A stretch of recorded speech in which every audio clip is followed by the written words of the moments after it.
anak-anakku semuanya, pada pertemuan kali ini kita akan mencoba melihat contoh proyek kerajinan bahan limbah keras. Di mana pada pertemuan sebelumnya kita sudah mengenal beberapa proses produksi kerajinan bahan limbah keras. Dalam proyek kerajinan bahan limbah keras tentunya kita harus mengenal yang namanya teks prosedur ataupun langkah-langkah yang harus kita siapkan. Adapun langkah-langkah yang harus kita siapkan, yang pertama adalah perencanaan. Perencanaan di sini yang mana kita akan mencoba membuat miniaturnya, yaitu identitas kebutuhannya apa. Beberapa peserta didik menginginkan memberikan kenang-kenangan yang dapat diingat oleh kawannya di tempat yang baru. Mereka mencoba memilih menggunakan bahan limbah keras yang tahan lama dan bahannya tidak sulit dicari. Kemudian ide gagasannya satu yaitu menentukan perencanaan karya kerajinan dari bahan limbah keras organik. Kemudian yang kedua, menggali ide dari berbagai sumber, baik itu majalah, surat kabar, internet, atau secara survei langsung di pasar. Kemudian yang ketiga, ide gagasannya membuat sketsa karya dan menentukan karya terbaik dari sketsa tersebut. Buat rancangannya dulu, ataupun sketsa gambarnya.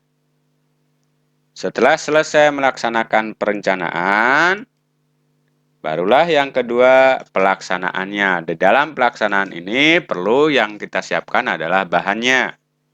Apa saja bahan yang harus disiapkan? Yang pertama yaitu berupa limbah kayu pinus.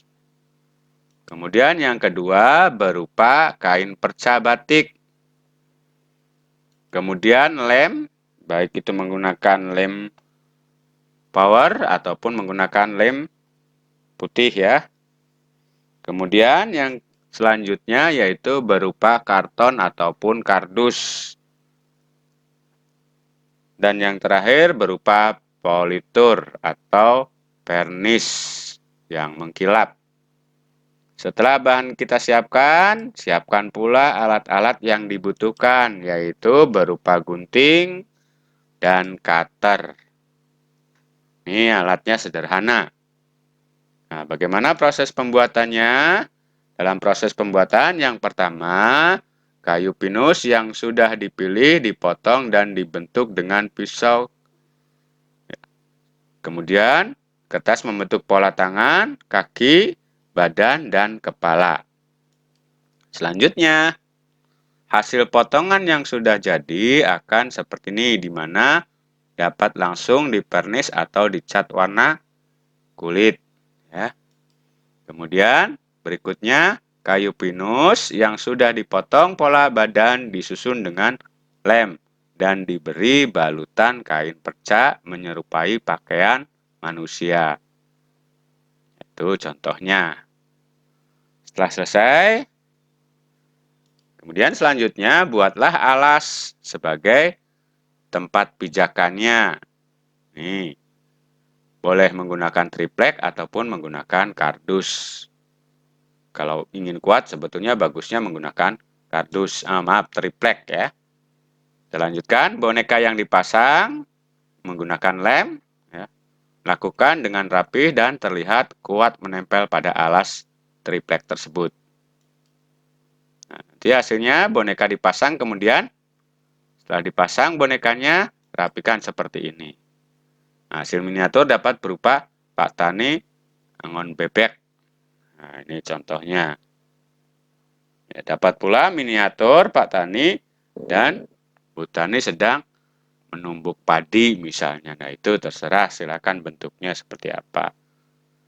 Dan langkah yang terakhir yaitu melakukan evaluasi.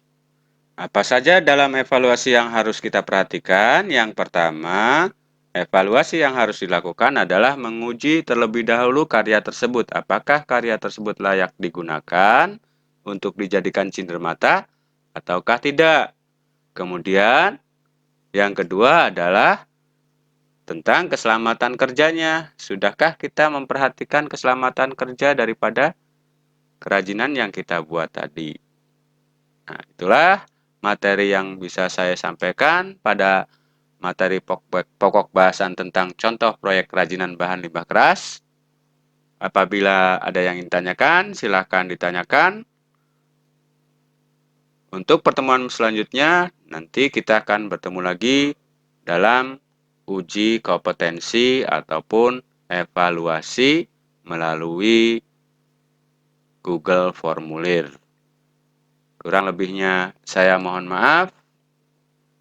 Wabillahi taufiq wal hidayah. Wassalamualaikum warahmatullahi wabarakatuh.